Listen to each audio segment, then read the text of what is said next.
Hello viewers, welcome back to YouTube channel Face Quantum Classes. In this video, I Abhay Kumar going to discuss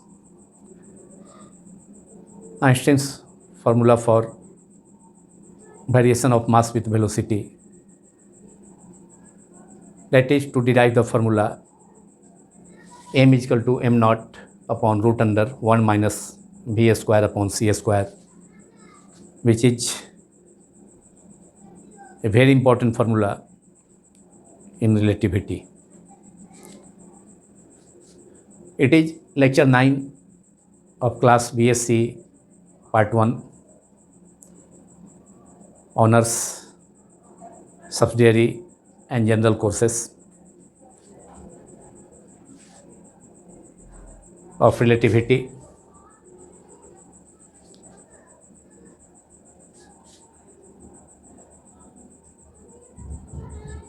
Suppose two inertial frames of reference S and S dash as shown in figure 1, in which frame S dash is moving with velocity v along positive x-axis. दो inertial frames हैं, दो जरते हुए frame हैं, निर्देश frame हैं, जिनमें frame S dash भी velocity से एस के फ्रेम एस के रिस्पेक्ट में पॉजिटिव एक्सिस के लॉन्ग मोशन में है. Also suppose A particle of mass m1 is moving with velocity u1 along positive x-axis in frame S, while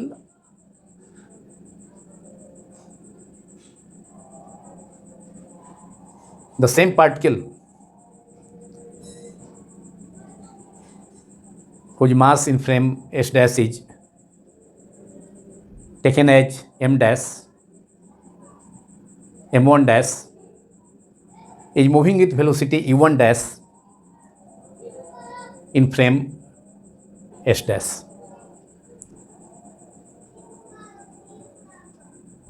Because this formula informs that a particle in motion,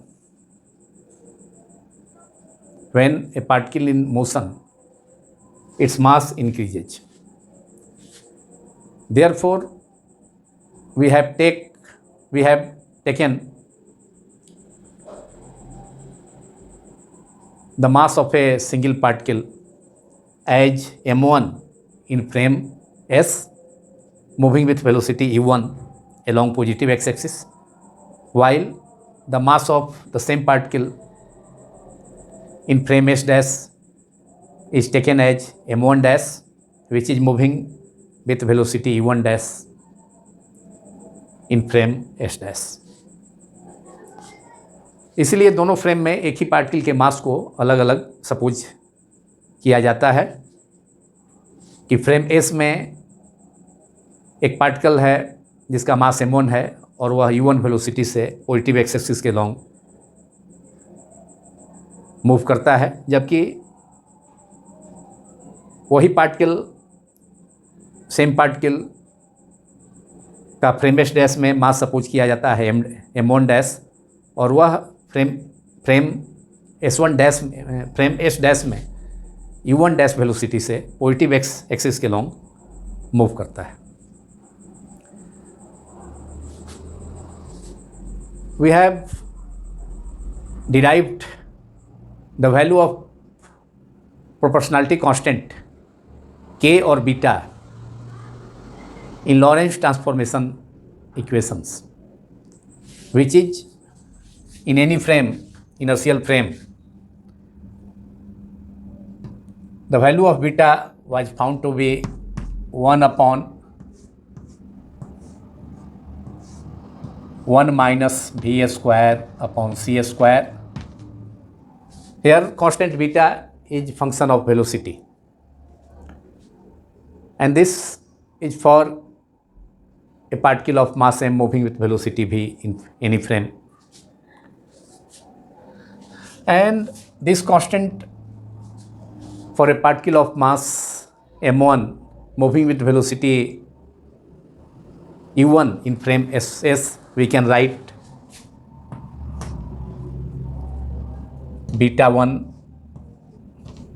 equals to 1 upon root under 1 minus u1 square upon c square, and in frame s dash beta 1 dash, this constant beta is written as beta 1 dash is equal to 1 upon root under 1 minus u1 dash square upon c square in frame s dash, and these three, beta is equal to 1 upon root under 1 minus b square upon c square, beta 1 is equal to 1 upon root under 1 minus u1 square by c square for particle of mass m1 moving with velocity u1 in frame s, and for the same particle whose mass is taken as m1 dash in frame s dash moving with velocity u1 dash, we have taken beta 1 dash is equal to 1 by root under 1 minus u1 dash square upon c square, and this is equation number, this is frame s y axis and this is y dash axis. Frame s dash is moving with velocity v along positive x-axis relative to frame inertial frame s. X-axis of both frames, that is x and x dash, coincide, दोनों एक ही line के long है, x तथा x axis, दोनों frames का x तथा x axis coincide कर गया है, and this is equation number 1. इन तीनों को एक साथ इक्वेशन 1 सपोज किया गया. Now using the formula for addition of velocities, we have from addition और composition of velocities, addition of velocities, we have addition of velocities में दो फ्रेम्स के बीच एस तथा एस डैश के बीच में वेलोसिटीज का दो फ्रेम्स के बीच में फ्रेम एस डैश से एस में या एस से एस डैश में इन्वर्स वेलोसिटी, दोनों फ्रेम्स में पार्टिकल के वेलोसिटीज के बीच में रिलेशन ऑब्टेन किया जाता है, और वह है u1 dash equal to frame S dash में वेलोसिटी पार्टिकल का u1 डैश है, जिसका मास m1 डैश सपोज किया गया है, u1 minus v upon 1 minus v upon c square into u1. This is the formula for addition और composition of velocities. This is equation number 2. Now beta 1 dash into u1 dash, अब इसको हम beta 1 dash into u1 dash यहाँ multiply करते हैं, beta 1 dash into u1 dash. इसमें beta 1 से dash से हम मल्टीप्लाई करें अगर, तो नाउ LHS में beta 1 dash into u1 dash, और बीटा 1 डैश का वैल्यू यहाँ 1 upon root under 1 minus u1 dash by c square, और u1 डैश का वैल्यू u1 माइनस भी यहाँ से हम पुट करेंगे. तो beta 1 dash equal to u1 dash का वैल्यू इतना है, और beta 1 upon root under 1 minus u1 dash square upon u1 dash है यहाँ पर root under upon c square.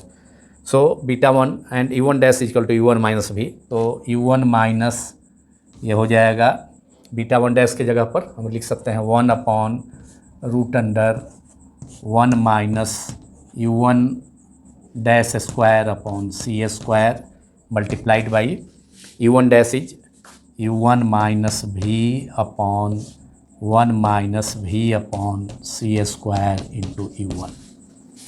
Beta one dash E one dash, हम ई वन डैश में beta one dash से मल्टीप्लाई करके आगे प्रोसीड कर रहे हैं। तो इसे अब ये दोनों का ये लिखा जा सकता है E one minus V upon root under 1 minus ई वन डैश स्क्वायर अपॉन सी स्क्वायर, जो कि बीटा वन डैश का वैल्यू है, into this term 1 minus V upon C square into E one.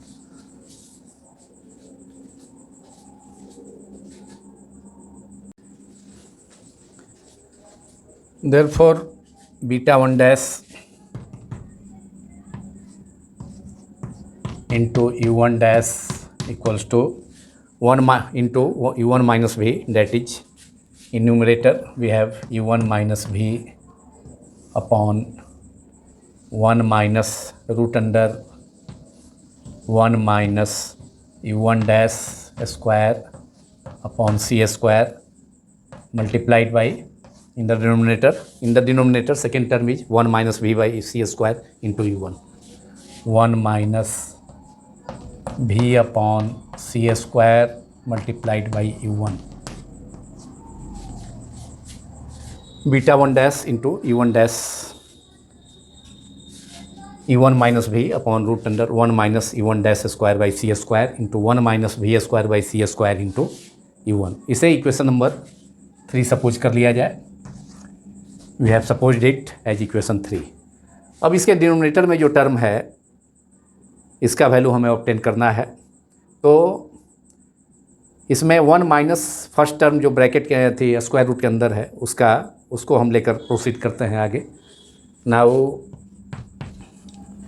1 minus E one dash square upon C square equal to, we can write it as 1 minus E one dash का value U one minus V यहाँ है upon 1 minus we by C square into you one. From addition और composition of velocities से हमने इस U one dash के value को यहाँ यूज किया था। तो 1 minus you one dash by C square equal to 1 minus, यहाँ पर यू वन डैश का वैल्यू अब इतना पुट किया जाए और सी स्क्वायर डिनोमिनेटर में है वो रहेगा। तो यू वन डैश ये लिख सकते हैं 1 minus 1 by C square multiplied by U one dash is U one minus V whole square है, तो न्यूमरेटर में भी स्क्वायर होगा और नीचे भी 1 minus V upon C square multiplied by U one. ये हो गया यू वन डैश का वैल्यू हमने पुट किया इक्वेशन 2 से यू वन माइनस भी, और चूँकि इस टर्म में यू वन डैश स्क्वायर है इसलिए यू वन का जो वैल्यू है उसमें न्यूमरेटर डिनोमिनेटर दोनों में स्क्वायर होगा। तो अब इसको हम आगे प्रोसीड कर सकते हैं। यहाँ पर अब ये सी स्क्वायर नीचे ये ब्रैकेट के बाहर है, तो इसको हम एलसीएम इसका लेकर के इसका यहाँ पर इसमें मल्टीप्लाई पूरा एलसीएम ले लेते हैं। तो that is LCM is C square multiplied by 1 minus V upon C square into you one, और यहाँ भी पूरा एलसीएम हो गया तो यहाँ पर 1 में भी इतना से मल्टीप्लाई हो जाएगा, that is C square 1 minus V upon C square into you one minus you one minus V का whole square to the whole square हो गया। ये हो गया हमने। अब सी स्क्वायर जो डिनोमिनेटर में टर्म है उसको हम LHS में, मतलब LHS से मल्टीप्लाई कर देंगे क्रॉस मल्टीप्लिकेशन का यूज करके। तो और यहाँ भी टर्म नीचे स्क्वायर का टर्म होगा, चूँकि यू वन डैश स्क्वायर था तो न्यूमरेटर में U one minus we square upon 1 minus we by C square into you one का होल स्क्वायर, इसलिए ये होल स्क्वायर एलसीएम में भी रहेगा यहाँ और यहाँ भी होल स्क्वायर रहेगा। एलसीएम हो गया सी स्क्वायर इंटू इतना, और 1 minus you one minus we square upon C square 1 minus we by C square into you one का होल स्क्वायर है। तो 1 में 1/1 मीन्स 1/1, तो डेट इज ऊपर में भी फर्स्ट टर्म में भी इतना से मल्टीप्लाई हो जाएगा एलसीएम से। नाउ अब जो डिनोमिनेटर में टर्म है उसको हम यहाँ क्रॉस मल्टीप्लिकेशन से LHS के टर्म में मल्टीप्लाई कर देंगे। सो वी हैव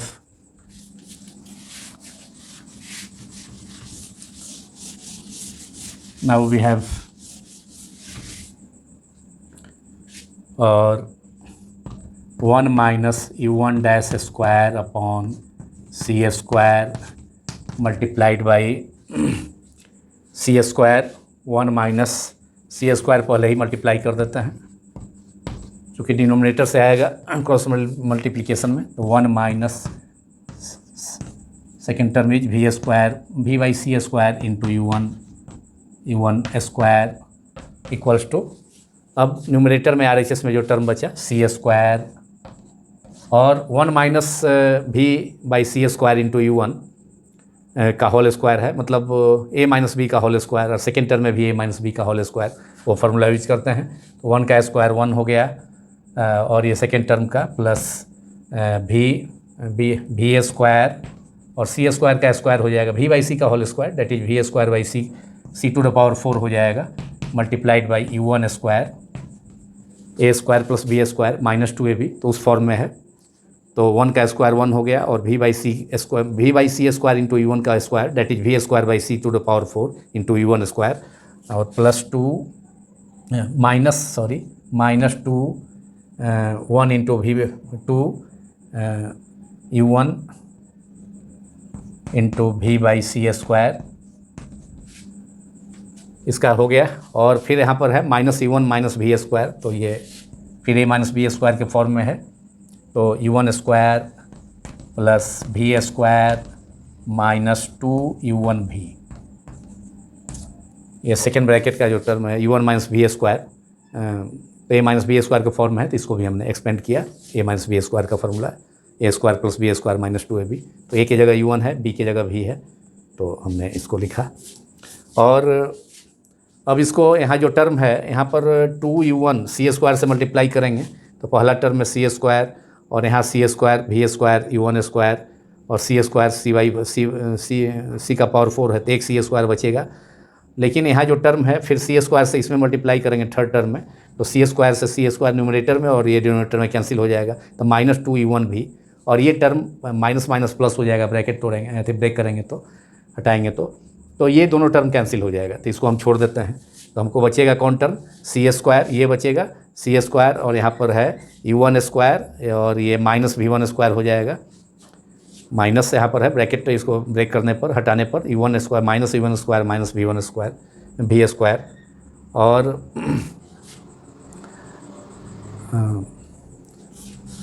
यहाँ पर एक ब्रैकेट होगा इसके लिए, और ये second term u1 minus we square का है। तो ये वाला टर्म कैंसिल हो जा रहा है, ये 2u1 v by C square से मल्टीप्लाई ब्रैकेट हटाने के बाद सी स्क्वायर से सी स्क्वायर कैंसिल हो जाएगा और ये भी माइनस माइनस प्लस हो जाएगा। तो हमारा बचेगा कौन सा टर्म, सी स्क्वायर 1, ये टर्म बचेगा, ये वाला बचेगा, सेकेंड टर्म बचेगा, और उसमें बच जाएगा कौन u1 square plus v1 square. तो इसको हम लिख सकते हैं इक्वल टू, अब इसे लिखा जा सकता है, ये टर्म तो ख़त्म ही हो गया, तो टर्म बचेगा इसमें U square plus V square, U square plus U one square plus V square बचेगा। तो हम लिख सकते हैं इसको C square into 1, that is C square, और इस टर्म को लिख सकते हैं V square plus into U one square, इससे मल्टीप्लाई करेंगे तो सी स्क्वायर इंटू सी का पावर 4, तो नीचे सी स्क्वायर बचेगा, तो हम लिख सकते हैं C square V square U one square into we square upon C square नीचे में, तो ये टर्म तो समाप्ति हो गया है इससे, और उसको लिख सकते हैं minus U one square minus v1 square minus U one square, क्योंकि आगे में माइनस है, माइनस v1 स्क्वायर,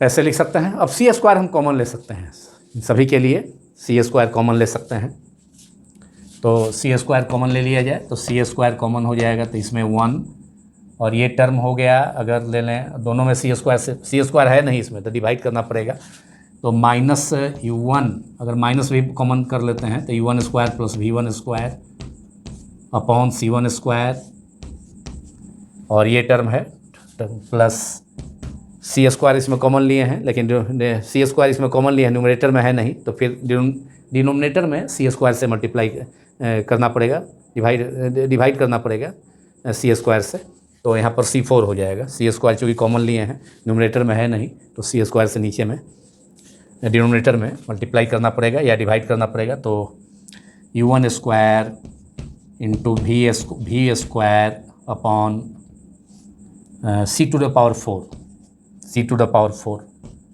ये इसका RHS, और LHS में तो यही है C square into 1 minus U dash square में यू, ये LHS का टर्म भी लिख देते हैं, C square 1 minus U1 dash square upon C square into 1 minus V by C square into U1 square equal to इतना। This is equation number 4। अब 4 से आगे हम प्रोसीड करेंगे इसके आगे। तो इस इक्वेशन में हमको मेनली इक्वेशन 3 में 1 minus root under 1 minus U1 dash square into C square into 1 minus V by C square into U1, इसका वैल्यू हमको ऑब्टेन करना है।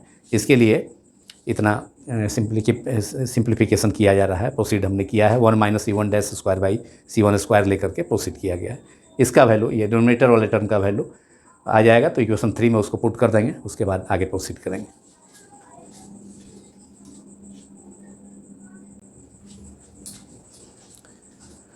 अब यहाँ इक्वेशन 4 में सी स्क्वायर LHS और RHS में कैंसिल हो गया।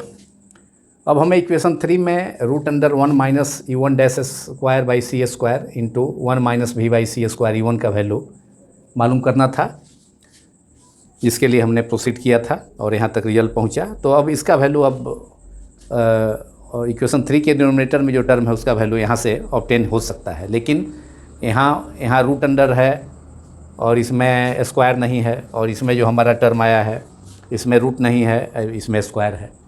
तो अगर दोनों साइड में स्क्वायर रूट हम कर लेते हैं स्क्वायर रूट, तो इसका तब ये हाफ आ जाएगा, तब इसमें रूट आ जाएगा, और इसका स्क्वायर है तो स्क्वायर से स्क्वायर रूट लेने पर तो स्क्वायर समाप्त हो जाएगा, तब उतना वैल्यू आ जाएगा।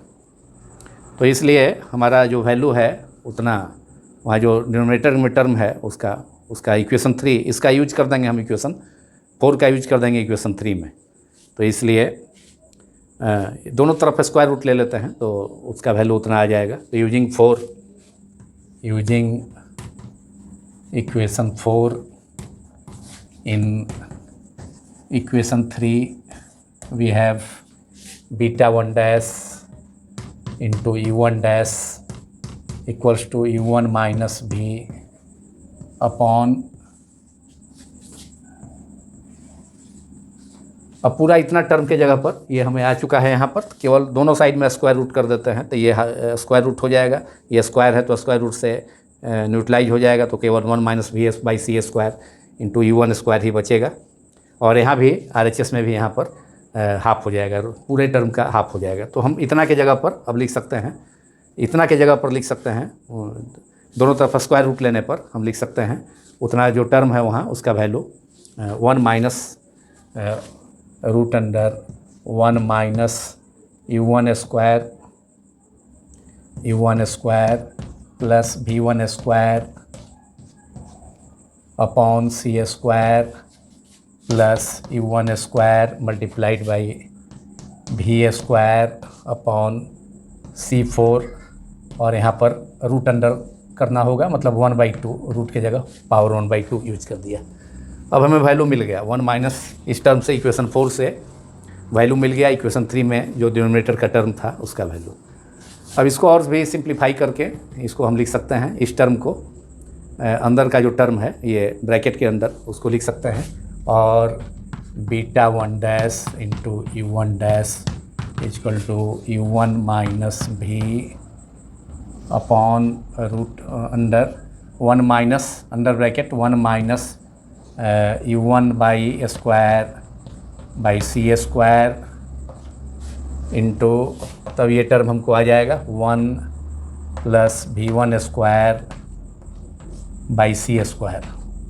अगर इसको हम ऐसा लिखते हैं तो मल्टीप्लाई करेंगे 4 टर्म आएगा, तो 1 माइनस फिर U1 square by C square minus V1 से इसको मल्टीप्लाई करेंगे तो उतना वो आ जाएगा 1 माइनस, सॉरी यहाँ पर माइनस टर्म लेना होगा, तो 1 फिर 1 को करेंगे minus V1 by C square से, तो ये टर्म आ जाएगा, माइनस लेकर के बीच में प्लस कर दिया गया है, और फिर ये टर्म है माइनस इंटू माइनस, तो U1 square V square upon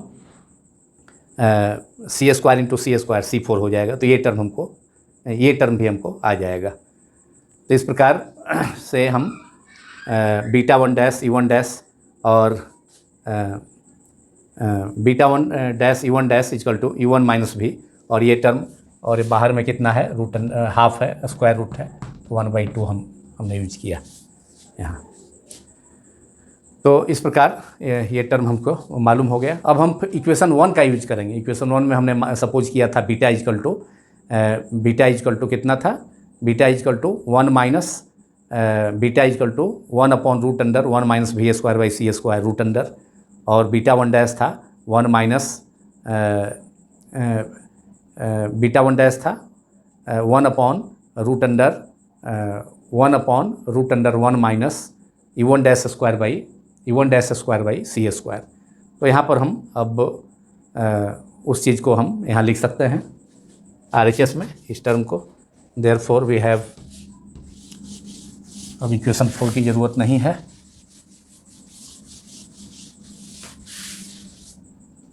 और beta one dash into you one dash equals to u one upon u one minus भी तो रहेगा, और यहाँ पर 1 अपॉन रूट अंडर, हाफ का मतलब 1 root under 1 minus we square by C square है, V1 square by C square है यहाँ पर U1 बाई, तो यहाँ पर लिख सकते हैं हम 1 upon v square by C square को के जगह पर हम बीटा लिख सकते हैं, और यहाँ पर 1 minus 1 upon root under half है, तो दोनों का प्रोडक्ट है, दोनों पर हाफ होगा, स्क्वायर रूट होगा, तो 1 upon root under 1 minus E1 square by C square, तो वो वैल्यू किसका था, बीटा 1 का था। तो यहाँ पर हम लिख दें कितना, E1 माइनस भी फर्स्ट टर्म तो हो ही गया है, E1 माइनस भी, और उसके बाद बीटा इंटू 1 माइनस यहाँ पर सॉरी भी है यहाँ भी, तो beta into U1 square plus यहाँ पर भी है, तो यहाँ हो गया beta 1 upon root under 1 minus we square by C square, half means root हो गया, तो डेट इज बीटा, फिर 1 अपॉन रूट अंडर मतलब हाफ 1/2 पावर है, तो 1 माइनस E1 स्क्वायर अपॉन सी स्क्वायर, इसको हमने इक्वेशन 1 में सपोज किया था बीटा 1, तो इतना आ गया। यहाँ लिख दें हम यूजिंग इक्वेशन 1। चलिए, तो अब हमें इतना रिजल्ट आ गया बीटा। अब इसको हम beta 1 E1 dash by beta 1 कर देते हैं वहाँ, इजकल टू बीटा 1 को नीचे ले आते हैं डिनोमिनेटर में LHS के, और beta one dash multiplied by U1 dash upon beta 1 equals to U1 minus v into beta 1 को LHS में ले आए, तो इतना आ गया beta 1 E1 dash upon beta 1 U1 minus v into beta, और बीटा इंटू U1 माइनस भी इसको लिखा जा सकता है बीटा इंटू U1, पहले बीटा भी लिखा जा सकता है U1 माइनस भी, and this is equation number, after 4 it is 5, equation number 5। अब हम फ्रेमेस में law of conservation of mass and momentum use करते हैं। तो सपोज करते हैं कि बहुत सारे पार्टिकल्स हैं, वो अब फ्रेमेस में मूव कर रहे हैं, तो सबका एक पार्टिकल का मास सपोज हमने किया था M1, तो ऐसे और भी पार्टिकल्स हो सकते हैं, तो सभी के मास के लिए सभी का मास जो होगा वो कांस्टेंट होगा कंजर्वेशन ऑफ मास से, तो sigma M1 equal to constant, और लीनियर मोमेंटम भी कांस्टेंट होगा, तो सिग्मा M1 इंटू U1 वो भी कांस्टेंट हो जाएगा। तो now using conservation of law of conservation of mass and linear momentum in frame S, after assuming that there are a number of particles which are moving along positive x-axis in frame S. So using conservation of using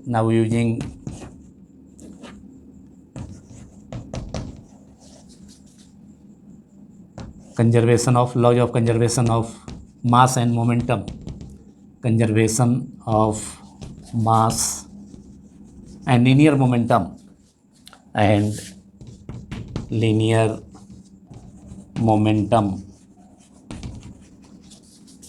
in frame S, assuming that there are number of particles moving in frame S along positive x-axis.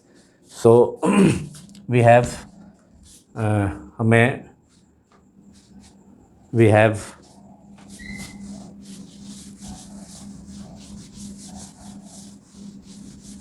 using the law of conservation of mass, we have sigma m1 equals to constant, and now using the law of conservation of linear momentum, product of mass and velocity, and we have taken that there are number of particles moving in frame S along positive x-axis. Therefore, sigma is taken. Sigma m1 means the sum of entire particles moving in frame S along positive X axis, तो वो constant होगा law of conservation of mass से। अब फिर law of conservation of linear momentum से sigma m1 into u1 equal to constant. Linear momentum is mass into velocity, और सभी particles के लिए हैं। There are number of particles moving in frame S along positive X axis, ये भी constant होगा। तो ये दोनों को मिला करके एक इक्वेशन 6 हो जाएगा। ये दोनों को कंबाइन करके equation number 6। Now since beta and v वह कांस्टेंट है, are same for every particle. Beta जो है, beta that is 1/√1 minus v 1 upon √1 minus v square by c square, and velocity v। तो beta and v are the same constant for every particle. Therefore अब हम इसमें उसका introduce कर देंगे। Sigma m1 है तो इंटू बीटा इंटू वी भी कंबाइन, इसी दोनों में बीटा एंड भी का भी यूज कर देते हैं। तो चूँकि बीटा एंड भी कांस्टेंट है, since write down, since beta and v are constant और सेम किसके लिए है? For every particle, for every particle, same for constant for every particle, therefore हम अब इक्वेशन 6 और 7 में दोनों का यूज करते हैं। देयरफॉर कंजर्वेशन ऑफ मास में sigma m1 into beta into V equals to constant. Sigma m1 constant है और बीटा भी कांस्टेंट है, तो प्रोडक्ट सिग्मा m1 इंटू भी वो भी क्या होगा? कांस्टेंट हो जाएगा। और इसको इक्वेशन हम 7 कर दें। यहाँ तो 6a और 6b में था, conservation of linear momentum use किए थे, और यहाँ पर भी 6b में, इस 6a से हमको मालूम हुआ, ऑब्टेन हुआ 6a से कंजर्वेशन ऑफ मास में सिग्मा m1 जो कि कांस्टेंट है, और यहाँ बीटा भी प्रत्येक इच पार्टिकल के लिए कांस्टेंट है। इसलिए जो प्रोडक्ट होगा सिग्मा m1 इंटू बीटा भी का भी प्रोडक्ट भी कांस्टेंट होगा। और इसमें sigma m1 into beta introduce कर देते हैं। स्पीड तो है ही u1 पहले से, ये भी कांस्टेंट हो गया। और इसको हम इक्वेशन 8 अलग अलग इक्वेशन कर देते हैं, इक्वेशन 8 सब कुछ कर देते हैं। तो चूँकि beta and v, since beta and v are constant for every particle, therefore using it in equation 6 becomes sigma m1 into, चूँकि सभी पार्टिकल का मास का सम कांस्टेंट है law of conservation of linear mass के अनुसार। तो इसलिए सभी पार्टिकल का मास का सम को मल्टीप्लाई कर दें, अगर बीटा और भी कांस्टेंट है तो वो भी कांस्टेंट होगा। एंड सिग्मा इसमें कंजर्वेशन ऑफ लीनियर मोमेंटम से 6b से ऑब्टेन किए थे। Sigma m1 into u1 that is linear momentum of the entire particles moving along x axis in frame s remains constant, is also constant. तो इसमें भी beta तो constant है, तो बीटा यहाँ भी मल्टीप्लाई कर दिए। सिग्मा m1 इंटू u1 है ही, मास इंटू वेलोसिटी तो पहले से है, बीटा इंट्रोड्यूस कर दिए, ये भी क्या हो गया? ये भी कांस्टेंट हो जाएगा। अब हम इक्वेशन 8 में से 7 को माइनस करते हैं, घटाते हैं, सब्ट्रैक्ट करते हैं।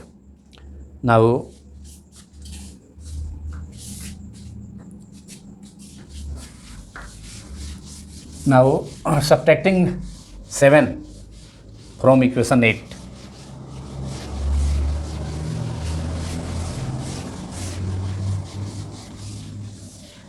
Now subtracting equation 7 from 8, that is from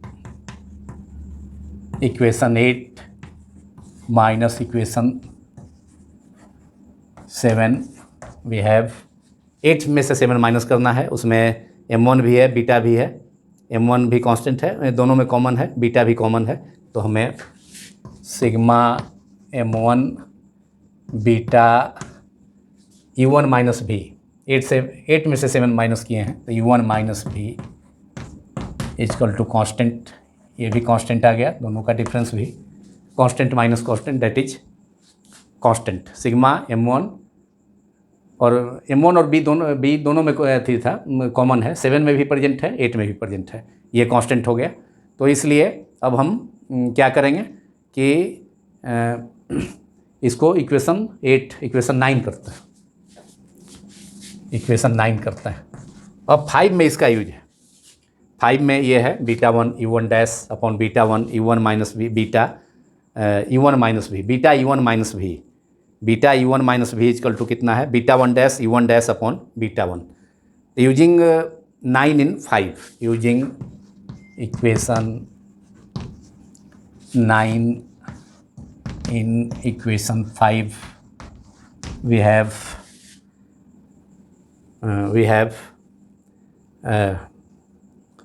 beta u1 minus v, beta u1 minus v RHS में है, वह किसके इक्वल होगा LHS में बीटा 1 डैश, तो सिग्मा m1 मल्टीप्लाइड बाई, अब बीटा u1 ये पूरा term beta u1 minus v, beta u1 minus भी इक्वल टू क्या है कांस्टेंट है, तो इसलिए sigma m1 beta u1 minus भी इक्वल टू कांस्टेंट है। तो यहाँ पर इक्वेशन 5 में beta u1 minus v, beta u1 minus भी के जगह हम लिख सकते हैं beta 1 dash u1 dash upon beta 1 equal to constant, beta 1 dash multiplied by u1 dash upon beta 1 equal to constant. चूँकि इक्वेशन 9 का हमने यूज किया इक्वेशन 5 में, इक्वेशन 5 का यूज किया हमने, using equation 5 in 9, sorry using equation 5 in equation 9।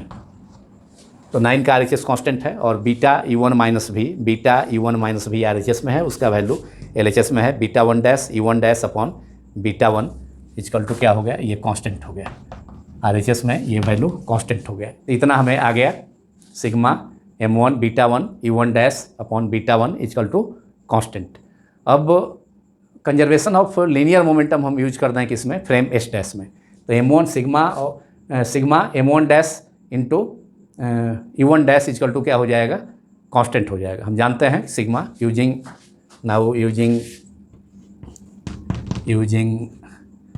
The law of conservation of linear momentum, the law of conservation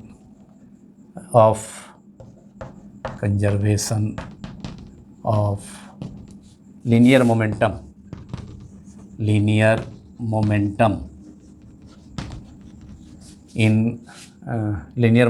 in frame S dash में particle का मास हमने क्या होगा, सिग्मा पार्टिकल का मास m1 सपोज किया था, उसी पार्टिकल का मास जिस पार्टिकल का मास फ्रेम एस में m1 सपोज किया था और स्पीड भी u1 उस पार्टिकल का, तो फ्रेम एस डैश में उसका मास सपोज किया है हमने m1 डैश और स्पीड सपोज किया है u1 डैश, तो sigma m1 dash multiplied by u1 dash equal to constant.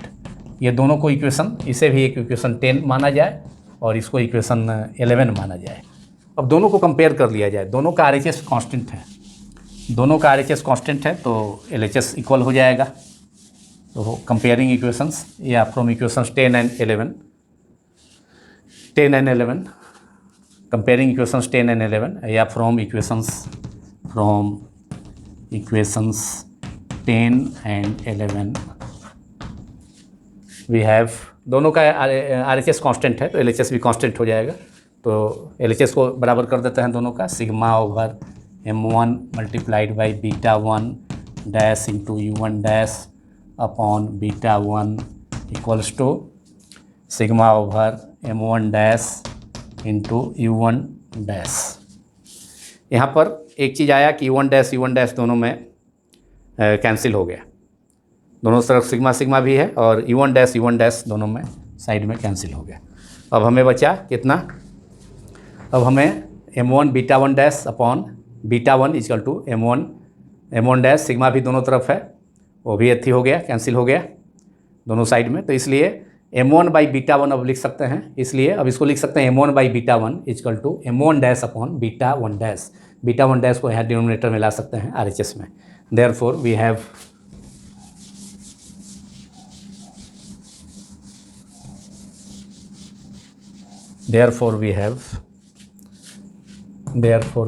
m1 upon beta 1 equals to m1 dash upon beta one dash. Beta one dash को यहाँ से हम LHS के numerator से डिनोमिनेटर में ले आते हैं, तो बीटा वन डैश।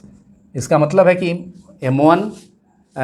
m1 और ये फ्रेमेस के लिए हो गया m1 अपॉन बीटा वन, और ये फ्रेमेस डैश के लिए हुआ m1 डैश पार्टिकल का मास और कांस्टेंट बीटा वन डैश, दोनों का रेशियो इक्वल है। इसका मतलब है कि ये दोनों कांस्टेंट हो गया, ये दोनों का रेशियो जो है कांस्टेंट हो गया दोनों फ्रेमेस के लिए जितना है उतना फ्रेमेस डैश में भी है। तो इसको हम, इसका मतलब क्या है, कांस्टेंट इसको मान लें हम, एक और कांस्टेंट इसको मान लें हम m0। This is constant m1 by beta one equal to m1 dash by beta one dash, that is frame S में मास और कांस्टेंट बीटा वन का रेशियो, और फ्रेमेस डैश में उसी पार्टिकल का मास और बीटा वन डैश का ratio equal है, तो उसे हम एक कांस्टेंट m0 सपोज कर लेते हैं, दैट कांस्टेंट इज m0। इसलिए अब m1 by beta one equal to m0 है। This is equation number 12। यहाँ से अब चूँकि यहाँ से अब m1 by beta one equal to m0, दोनों को सेपरेटली m0 को इक्वल इक्वेट कर सकते हैं। Therefore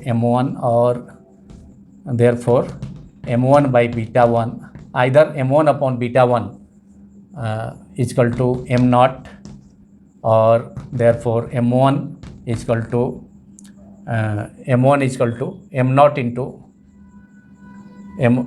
into beta one, m0 into beta one. यहाँ से हमको ये चीज़ हो गया, और बीटा वन का वैल्यू मालूम है इजकल टू m0, और बीटा वन कितना था, root under 1 minus u1 square, frame S में कांस्टेंट बीटा वन था, अपॉन c स्क्वायर। तो m1 इजकल टू इतना आ गया, एक रिलेशन आ गया, equation number 13।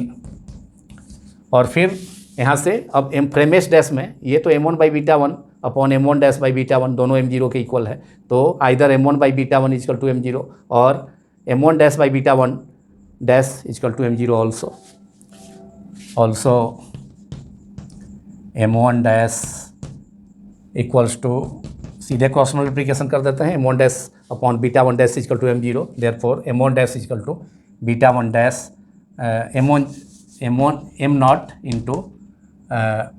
m0 into beta one dash. Therefore beta one dash कितना था, m0 root under 1 upon 1 minus u1 dash square, उसी पार्टिकल का मास फ्रेमेस डैश में कितना था, u1 डैश था, अपॉन c स्क्वायर। तो ये हो गया m1 डैश इजकल टू फ्रेमेस में मास हो गया। तो स्पष्ट है कि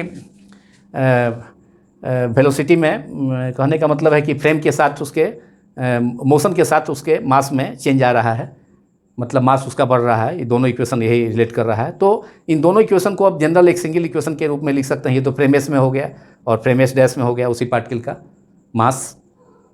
का मास फ्रेमेस डैश में हो गया। तो जनरल लिख सकते हैं, अगर कोई पार्टिकल अगर जिसका मास सेम है और वह भी स्पीड से मोशन कर रहा है, तो उसके लिए इस इक्वेशन को लिखा जा सकता है। इक्वेशन 13 तथा 14 को एक साथ कंबाइन करके लिखा जा सकता है। तो और वैसा करने से हमें रिजल्ट मालूम हो जाएगा, मतलब variation of mass with velocity formula given by Einstein derive हो जाएगा। So for a particle equation 13 and 14 can be, equations 13 and 14 can be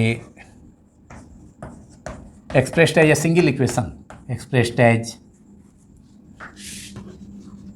a single equation for a particle of mass moving with velocity v in any frame S, single equation for a particle